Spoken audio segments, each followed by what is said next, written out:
Hello दोस्तों, नमस्कार। स्वागत है आप सभी का SDR study classes YouTube channel में। दोस्तों, आज हम रुक्मिणी पब्लिकेशन के जो ग्रुप डी का वॉल्यूम 5 का जो बुक अभी आया हुआ है, इसका मैं सॉल्यूशन आपको कराऊंगा। साइंस का टोटल 25 क्वेश्चन का इसमें टोटल 10 सेट दिया हुआ है साइंस का। इसमें 15 टेस्ट सीरीज दिया हुआ है जो कि टोटल 100 क्वेश्चन का है, जिसमें मैथ, रीजनिंग, साइंस टोटल है। और इसमें अलग से 10 सेट दिया गया है साइंस का, यानी कि प्रत्येक सेट में 25 क्वेश्चन दिए गए हैं जो कि प्रीवियस ईयर पैटर्न पर आधारित है। यानी कि प्रीवियस ईयर में जो ग्रुप डी का 2018 में एग्जाम हुआ था, उसमें साइंस के जो प्रश्न पूछे गए थे वो इसमें प्रश्न दिए गए हैं, जो मैं आपसे कराने वाला हूँ। टोटल 25 क्वेश्चन, उसका सेट 1 मैं आज करवाने वाला हूँ। पूरा ऑप्शन के साथ मैं डिटेल में आपका सॉल्यूशन कराने वाला हूँ। तो वीडियो को अंत तक देखिएगा। वीडियो अच्छा लगे तो चैनल को सब्सक्राइब कीजिए। वीडियो को अधिक से अधिक स्टूडेंट के पास पहुंचाइए ताकि आप लोग अच्छे से प्रिपरेशन कर पाएँ। और डेली मैं कोशिश करूंगा कि डेली एक सेट आपको करवाऊं, क्योंकि 25 नंबर का आपके ग्रुप डी के एग्ज़ाम में साइंस का क्वेश्चन पूछेगा। तो चलिए देर ना करते हुए वीडियो को स्टार्ट करते हैं। यहाँ पे आप लोग देख सकते हैं, ये रुक्मिणी पब्लिकेशन की बुक बहुत अच्छी है जो कि ग्रुप डी के लिए यहाँ पे साइंस के प्रत्येक शिफ्ट में टोटल 25 क्वेश्चन पूछा गया था, जो कि यहाँ पे देख सकते हैं। 26/11/2018 26/11/2018 शिफ्ट 1 में जो ग्रुप डी का एग्ज़ाम हुआ था, उसमें साइंस के जो 25 क्वेश्चन पूछा गया था उसको मैं आपसे करवाने वाला हूँ। तो चलिए वीडियो को स्टार्ट करते हैं पहले क्वेश्चन से। तो देखिए, पहला क्वेश्चन पूछा हुआ है यहाँ पे, यदि ध्वनि तरंग का वेग 5200 मीटर पर सेकेंड और आवृत्ति 1000 हर्ट्ज हो तो इसका तरंगदैर्घ्य क्या होगा। तो तरंगदैर्घ्य का फॉर्मूला क्या होता है। तो तरंगदैर्घ्य का फॉर्मूला होता है ध्वनि तरंग का वेग बटा आवृत्ति। क्या होता है तरंगदैर्घ्य का फॉर्मूला? ध्वनि का वेग बटा आवृत्ति। क्या होता है? ध्वनि का वेग बटा आवृत्ति। यानी कि कहने का अर्थ है कि ध्वनि का वेग दिया है कितना आपका 5200, तो 5200 यहाँ पे लिखेंगे ऊपर, यहाँ पे लिखेंगे 5200 और बट्टे नीचे आवृत्ति 1000 हर्ट्ज दिया हुआ है। तो यहाँ से 20 से 20 कैंसिल, इसको भाग देंगे 52 में 10 से तो 5.2 मीटर आ जाएगा। यानी कि ऑप्शन नंबर सी, यानी कि सी इसका करेक्ट आंसर हो जाएगा। यानी कि ध्वनि का जो तरंगदैर्घ्य का फॉर्मूला होता है ध्वनि का वेग बटा आवृत्ति, तो ध्वनि का वेग 5200 और बटा आवृत्ति 1000, यानी कि 5.2 मीटर इसका राइट आंसर हो जाएगा। बढ़ते हैं नेक्स्ट प्रश्न में। 2 नंबर क्वेश्चन पूछा हुआ है, विद्युत आवेश की एसआई इकाई क्या होती है। यानी कि विद्युत आवेश का एसआई मात्रक क्या होता है। तो विद्युत आवेश का एसआई मात्रक होता है कूलम्ब। यानी कि कूलम्ब विद्युत आवेश का एसआई मात्रक होता है। ऑप्शन में एम्पियर है, तो एम्पियर विद्युत धारा का एसआई मात्रक होता है। जूल कार्य का एसआई मात्रक होता है और ऊर्जा का एसआई मात्रक होता है जूल। न्यूटन दिया हुआ है, न्यूटन किसका मात्रक होता है। तो न्यूटन बल का एसआई मात्रक होता है। तीसरा प्रश्न है आपका, डैश उत्पत्ति में अधिक विविधता का कारण है। यानी कि कौन सा है जो उत्पत्ति में अधिक विविधता का कारण है। तो इसका राइट आंसर हो जाएगा ऑप्शन नंबर बी, यौन प्रजनन। यानी कि यौन प्रजनन उत्पत्ति में अधिक विविधता का कारण है। नेक्स्ट प्रश्न है, निम्नलिखित में क्या गिरते जल की स्थितिज ऊर्जा को विद्युत ऊर्जा में बदलने में मदद करता है। यानी कि वो कौन सा संयंत्र है जो गिरते जल की स्थितिज ऊर्जा को विद्युत ऊर्जा में बदलने का काम करता है। तो ये आपका राइट आंसर हो जाएगा option number D, hydro power संयंत्र। यानी कि हाइड्रो पावर संयंत्र गिरते हुए जल की स्थितिज ऊर्जा को विद्युत ऊर्जा में बदलने का काम करता है। डैश उत्तक मुख्य रूप से मृत कोशिकाओं में से बना होता है। यानी कौन सा उत्तक होता है जो मृत कोशिकाओं से बना होता है। तो इसका राइट आंसर हो जाएगा ऑप्शन नंबर सी, एस्केलेनकाइमा। यानी कि एस्केलेनकाइमा का जो कोशिका होता है मृत उत्तकों से बना, मृत कोशिकाओं से एस्केलेनकाइमा का उत्तक बना होता है। और यहाँ पे देख सकते हैं, यहाँ पे कोलेनकाइमा के कारण पौधे लचीलापन होते हैं। यानी कि लचीलापन का गुण पौधों में पाया जाता है कोलेनकाइमा के कारण। क्षैतिज अक्ष और ऊर्ध्वाधर अक्ष डैश के प्रकार है। यानी कि क्षैतिज और ऊर्ध्वाधर अक्ष किसके प्रकार है। तो राइट आंसर हो जाएगा ऑप्शन नंबर ए, पवन चक्की। यानी कि ये पवन चक्की के प्रकार हो जाएगा।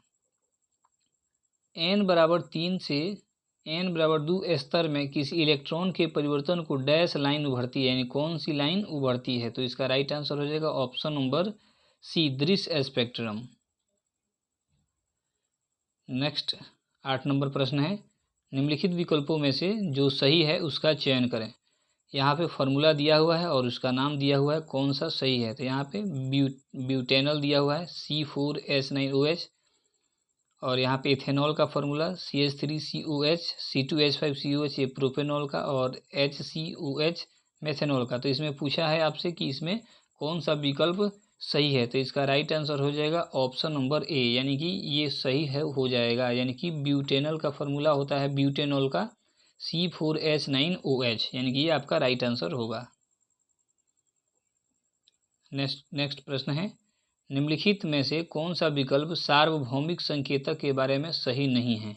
तो यहाँ पे ऑप्शन दिया हुआ है, आपका राइट आंसर हो जाएगा ऑप्शन नंबर सी, यानी कि एक सार्वभौमिक संकेतक कई अलग अलग संकेतकों या रंगों का मिश्रण है जो पूरे पीएच पैमाने के विभिन्न पीएच मानों पर समान रंग देता है, यानी कि ये इसका राइट आंसर हो जाएगा, यानी कि ये सही नहीं है, बाकी ऑप्शन सही है। और नेक्स्ट प्रश्न है, देखिए यहाँ पे न्यूमेरिकल का ये प्रश्न पूछा हुआ है, 8 केजी द्रव्यमान की वस्तु का एक नियत वेग 2 सेकंड के लिए कार्य करता है। यदि वस्तु के वेग को 5 मीटर पर सेकंड से 9 मीटर पर सेकंड तक बढ़ा दिया जाता है तो कार्यरत बल का परिमाण, यानी कि F बराबर पूछ रहा है, यानी कि F बराबर फॉर्मूला क्या होता है, F बराबर होता है ma। तो यहाँ पे देखिए, यहाँ पे m द्रव्यमान दे रहा है, m बराबर कितना, तो m बराबर दे रहा है 8 केजी, और उसके बाद यहाँ पे टाइम दे रहा है, टाइम 2 सेकेंड। और यहाँ पे तो सबसे पहले ए निकालेंगे, यानी कि त्वरण निकालेंगे, तो ए बराबर होता है अंतिम वेग माइनस प्रारंभिक वेग बटा समय, यानी कि 2। अंतिम वेग 9 हो जाएगा और प्रारंभिक वेग 5 और समय 2। तो यहाँ से निकालिएगा तो 9 में से 5 घटेगा 4, 4 में 2 से भाग दीजिएगा तो 2 आएगा।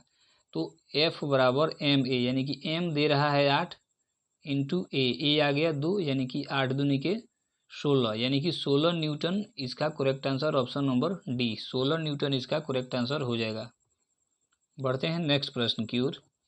प्रश्न नंबर 11, निम्नलिखित में से कौन सा कथन सही गलत है। एक क्षार को पूरी तरह से जल में आयनित हो जाता है, वह प्लस OH आयनों की मात्रा बड़ी मात्रा में उत्पादन करता है, उदाहरण के लिए NaOH KOH। दूसरा दिया हुआ है, एक क्षार को आंशिक रूप से जल में आयनित हो जाता है, वह OH प्लस आयनों का कम मात्रा में उत्पादन करता है, उदाहरण के लिए माइनस KOH। यानी कि इसमें कौन सा विकल्प सही हो जाएगा आपको बताना है। तो राइट आंसर हो जाएगा ऑप्शन नंबर बी, यानी कि 1 और 2 दोनों गलत है। नेक्स्ट प्रश्न की ओर आगे बढ़ते हैं। प्रश्न नंबर 12 की ओर, ग्रास नली की आंतरिक परत में कौन सा ऊतक मौजूद होता है। तो ग्रास नली की आंतरिक परत में जो ऊतक मौजूद होता है उस ऊतक का नाम है सिलिएटेड कॉलमनार एपिथेलियम, यानी कि ऑप्शन नंबर बी हो जाएगा, सिलिएटेड कॉलमनार एपिथेलियम। अधिकांश सेलुलर प्रक्रियाओं के लिए डैश एनर्जी करेंसी है, तो इसका राइट आंसर हो जाएगा ऑप्शन नंबर ATP। ATP का फुल फॉर्म हो जाएगा एडिनोसिन ट्राईफॉस्फेट, एडिनोसिन ट्राईफॉस्फेट। आवर्त सारणी में न्यूनतम अभिक्रियाशील तत्व कौन है। तो आवर्त सारणी में न्यूनतम अभिक्रियाशील तत्व हो जाएगा निष्क्रिय गैस, यानी कि निष्क्रिय गैस में कौन कौन सी गैस आती है, तो हीलियम, नियन, आर्गन, क्रिप्टन, जेनन और रेडन। क्षारीय धातु वर्ग 1 के सदस्य तत्व को क्षारीय धातु कहा जाता है, और क्षारीय मृदा धातु वर्ग 2 के तत्वों को कहा जाता है आवर्त सारणी में। और संक्रमण तत्व डी ब्लॉक के तत्व को संक्रमण तत्व कहा जाता है। नेक्स्ट प्रश्न है, निम्नलिखित में से क्या प्रजातियों की जनसंख्या की स्थिरता से संबंधित है। तो यहाँ पे कौन सा इसका करेक्ट आंसर हो जाएगा, ऑप्शन नंबर ए दिया है परिसंचरण, उत्सर्जन, प्रजनन और श्वसन। तो इसमें से करेक्ट आंसर आपका हो जाएगा ऑप्शन नंबर सी प्रजनन, यानी कि प्रजनन प्रजातियों की जनसंख्या की स्थिरता से संबंधित है। नेक्स्ट प्रश्न है, निम्नलिखित में से कौन सा कथन सत्य है। पहला है, ऊर्जा को उत्पन्न अथवा नष्ट नहीं किया जा सकता है। दूसरा है, ऊर्जा को उत्पन्न अथवा स्थानांतरित नहीं किया जा सकता है। तीसरा है, ऊर्जा को परिवर्तित अथवा स्थानांतरित नहीं किया जा सकता है। और चौथा है, ऊर्जा को नष्ट अथवा स्थानांतरित नहीं किया जा सकता है। तो ऑप्शन इसका हो जाएगा ऑप्शन नंबर ए, ऊर्जा को उत्पन्न अथवा नष्ट नहीं किया जा सकता है। आप लोग पढ़े होंगे ऊर्जा संरक्षण का नियम, जिसमें बताया गया है कि ऊर्जा को न तो नष्ट किया जा सकता है और न ही उत्पन्न किया जा सकता है, केवल उसका रूपांतरण हो सकता है। तो option number A right answer. के सेल में कितने इलेक्ट्रॉन को समायोजित किया जा सकता है। यानी कि बोल रहा है के सेल में कितने इलेक्ट्रॉन रहते हैं। तो देखिए कक्षा में होता है KLMN, तो पहले में 2, दूसरे में 4, उसके बाद 8, ऐसे 8, 18 ऐसे बढ़ते जाता है। तो के कक्षा में बोल रहा है तो के कक्षा में तो 2 ही इलेक्ट्रॉन रहते हैं। ऑप्शन नंबर डी इसका राइट आंसर हो जाएगा। नेक्स्ट प्रश्न की ओर आगे बढ़ते हैं। यहाँ पे देखिए 1 किलोवाट घंटा बराबर कितना होता है। तो 1 किलोवाट घंटा बराबर होता है 3.6 गुना 10 के power 6 joule. Option number B, 18 number का ऑप्शन नंबर बी, यानी कि 1 किलोवाट घंटा बराबर होता है 3.6 गुना 10 के पावर 6 जूल। ध्वनि को एक ऐसे माध्यम से प्रेषित किया जा सकता है जिसमें ऑप्शन नंबर ए अणु हो जो कंपन करते हो, ऑप्शन नंबर बी अणु हो जो टकराते हो, ऑप्शन नंबर सी वायु हो जो प्रकाश का उत्सर्जन करती है, ऑप्शन नंबर डी अणु हो जो आयन उत्पन्न करती है। तो इसका राइट आंसर हो जाएगा ऑप्शन नंबर ए, अणु हो जो कंपन करती है, ये इसका राइट आंसर हो जाएगा। 20 नंबर प्रश्न की ओर आगे बढ़ते हैं। पृथ्वी की सतह पर जहां हवा का घर्षण नगण्य हो वस्तुएं डैश सहित गिरती है। यानी कि पृथ्वी का वह सतह जहां हवा का घर्षण नगण्य हो, यानी कि हवा का घर्षण वहां पे नगण्य हो, यानी कि 9 के बराबर हो, तो वस्तुएं डैश सहित गिरती है। तो इसका राइट आंसर हो जाएगा ऑप्शन नंबर बी, समान त्वरण से गिरेगी। उन हैलाइड्स को क्या कहा जाता है जिनमें हैलोजन परमाणु अन्य तत्वों के 2 परमाणुओं के बीच एक सेतु के रूप में कार्य करते हैं। यानी कि उन हैलाइड का नाम बताइए जो जिनमें हैलोजन परमाणु अन्य तत्वों के 2 परमाणुओं के बीच एक सेतु के रूप में कार्य करते हैं। तो ऑप्शन नंबर सी, बहुलक हैलाइड इसका राइट आंसर हो जाएगा।